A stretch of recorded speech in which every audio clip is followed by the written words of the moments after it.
নমস্কাৰ, মই বৰ্তমান উপস্থিত আছোঁ ডিব্ৰুগড় জিলাৰ লেপেটকটা চাহ বাগিচা খেলপথাৰত। আৰু ইয়াত আমি জানিবলৈ পাইছিলোঁ অসম মুণ্ডা মহাসভাৰ অবিভক্ত ডিব্ৰুগড় তিনিচুকীয়া জিলা সমিতি, জিলা মহিলা সমিতি উদ্যোগত তথা যুৱ ছাত্ৰ পৰিষদ ডিব্ৰুগড় তিনিচুকীয়া জিলা সমিতি, বৰবৰুৱা, জকাই, বামুণবাৰী, খোৱাং, মৰাণ আঞ্চলিক সমিতি আৰু স্থানীয় ৰাইজৰ সহযোগত ৰাষ্ট্ৰীয় বীৰ শ্বহীদৰ বীৰ বিৰছা মুণ্ডাৰ 149তম জন্ম জয়ন্তী উদযাপন কৰিছে।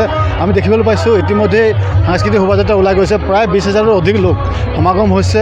বিভিন্ন জেগাৰ পৰা লোক উপস্থিত হৈছে। প্ৰায় সমগ্ৰ অসমৰে বিশেষকৈ মুণ্ডা সমাজৰ লোকসকল আহি উপস্থিত হৈছে আমি দেখিবলৈ পাইছোঁ। আমি ভিতৰলৈ সোমাই যাম। তেখেতসকলৰ যি কাৰ্যসূচী আছে, দুদিনীয়া বৰ্ণাঢ্য কাৰ্যসূচীৰ ভিতৰত আজি দ্বিতীয়দিনীয়া কাৰ্যসূচীৰ ভিতৰলৈ সোমাই যাম আৰু সবিশেষ জানি আপোনালোকক জনাব যত্ন কৰিম কিনো কাৰ্যসূচী কেনেধৰণে লৈছে। বিশাল শোভাযাত্ৰালৈ এই কাৰ্যসূচী আৰম্ভ কৰিছে। আহক পোনে পোনে ভিতৰলৈ যাম। ভিতৰত বিভিন্ন জেগাৰ পৰা লোক আছে, তেখেতসকলৰ পৰা জানিব যত্ন কৰিম তেখেতসকলে কি জনাব। কাहाँ से आहा? তুমি কাहाँ से आहा? আপনি চালখোয়া से आहा? চালখোয়া আছে। আপনি নাই হলেও আপনি 150 रकम आदमी आए। यहाँ की नाम আপনি হাত মুন্ডা সমাজকে একটা বহুত ডাঙর সমাজ লাগে। সমাজ আসতে আপনি সবই সম্মান একটা আহে আসতে আপনি ওটাই বাত লাগে। হয়, এনেধৰণে বিভিন্ন জেগাৰ পৰা লোক আহিছে। আমি ভিতৰলৈ সোমাই যাম। ভিতৰলৈ সোমাই যোৱাৰ পিছত আৰু দুই এজনৰ পৰা কথাখিনি জানিব যত্ন কৰিম, জনাব যত্ন কৰিম আপোনালোকক।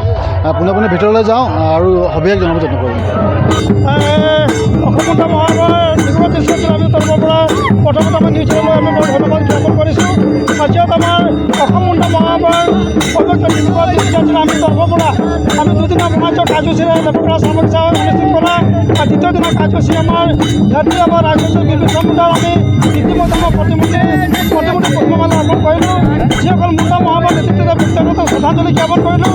আৰু ইয়াৰ পিছত আমাৰ 12বৰ্ণীয়া সাংস্কৃতিক শোভাযাত্ৰা আমি ওলাইছোঁ। আৰু 12বৰ্ণীয়া সাংস্কৃতিক শোভাযাত্ৰা নিজৰ আমাৰ মুণ্ডা জাতিৰ কালচাৰ বা নিজৰ সংস্কৃতি এইবিলাক আমাৰ দেখুৱাবৰ কাৰণে আমি প্ৰচেষ্টা চলাই আছোঁ।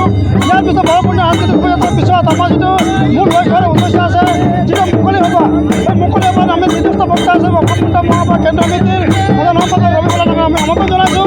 আৰু মুখ্য অতিথি হিচাপে আমাৰ অসম স্বাধীনতা ছাত্ৰসংঘ কেন্দ্ৰ সমিতিৰ সন্মানীয় সভাপতি ধীৰাজ খোৱানা আৰু ৰাজনৈতিক বিষয়ত আমি সৰ্বত্ৰ সোণোৱাল আৰু জাতীয় সংগঠনৰ সমূহ কৰ্মকৰ্তাসকল কেন্দ্ৰীয় বিষয় বিভাগক আমি আমন্ত্ৰণ জনাইছোঁ। আৰু মুণ্ডা মহাসভাৰ লক্ষ্যৰ উদ্দেশ্য আছে যে যিহেতু মুণ্ডা মহাসভাৰ যি জন্ম জয়ন্তীৰ লক্ষ্য ৰাখি আমাৰ যিটো মুণ্ডা মহাসভাৰ দীৰ্ঘদিনৰ যি দাবী, এই জনজাতিকৰণ, এই জনজাতিকৰণৰ মৰ্যাদাটা আমাৰ যিটো ঝাৰখণ্ড, উৰিষ্যা, তেওঁলোকৰ জেগাত আমি তাৰ আমাৰ মুণ্ডা মহাসভাৰ আমাৰ জনজাতিৰ মৰ্যাদা আমাৰ আছে, ST আছে। অসমত একেটা মানুহ, একেটা জনগোষ্ঠীৰ মানুহ, কিন্তু অসমত তেওঁলোক আমাৰ জনগোষ্ঠীৰ যি ST আছে তেওঁলোকে আমি দিব বিচৰা নাই। তাৰ কাৰণে আমি আজি এই কাৰ্যসূচীৰ দ্বাৰাই আমি অসম চৰকাৰ তথা ভাৰত চৰকাৰক আমি দাবী জনাইছোঁ যাতে অতি শীঘ্ৰে আমাৰ জনজাতিকৰণৰ মৰ্যাদা আমাৰ মুণ্ডা মহাসভাৰ লগতে আমাৰ 6 জনগোষ্ঠীৰ লগতে 36 জনজাতিক তেওঁলোকে অতি শীঘ্ৰে আমাৰ জনজাতিকৰণৰ মৰ্যাদা দিবৰ কাৰণে তেওঁলোকক আমি আহ্বান জনাইছোঁ।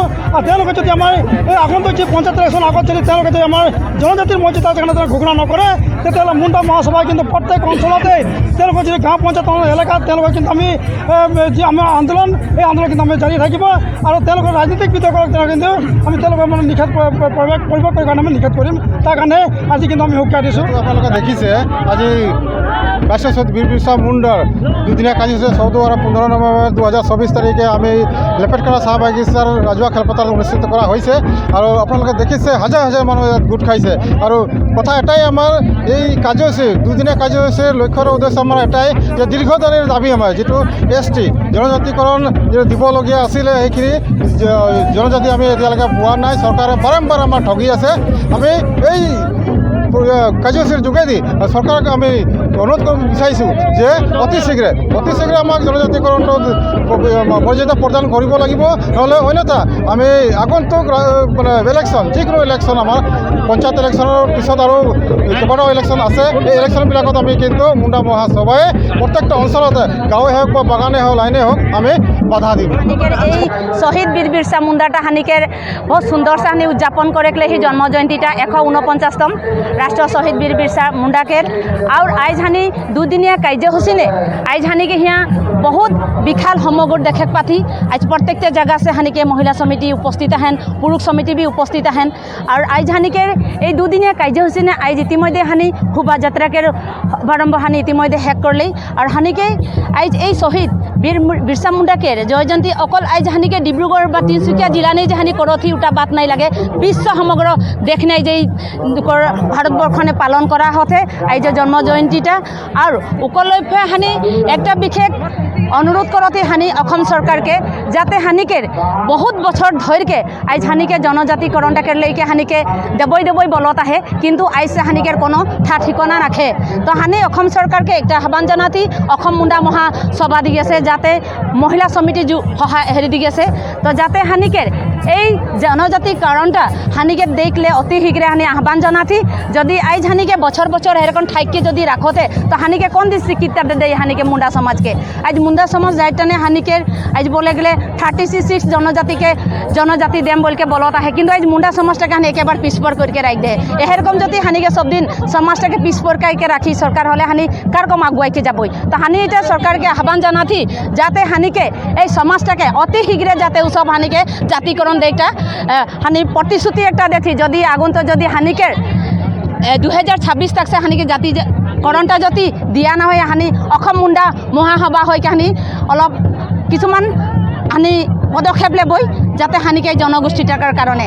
আজ হানি অসম সরকারকে বারে বারে হানি আহ্বান জানাতি আর কিয় নাই শুনতেন হানিকের বার্তাকে। আজ যখন সমাজটাকে হানিকে ঠাইকে রাখেকলে ওসব খোঁজতেন নাকি যে হানি উঠা হানি প্রত্যাহ্বান জানাতি সরকারকে যাতে এই হানিকে অসম মুন্ডা মহাসভাকে জাতিকে জনগোষ্ঠীটাকে হানিকে স্বীকৃতি প্রদান দেখ লাগি।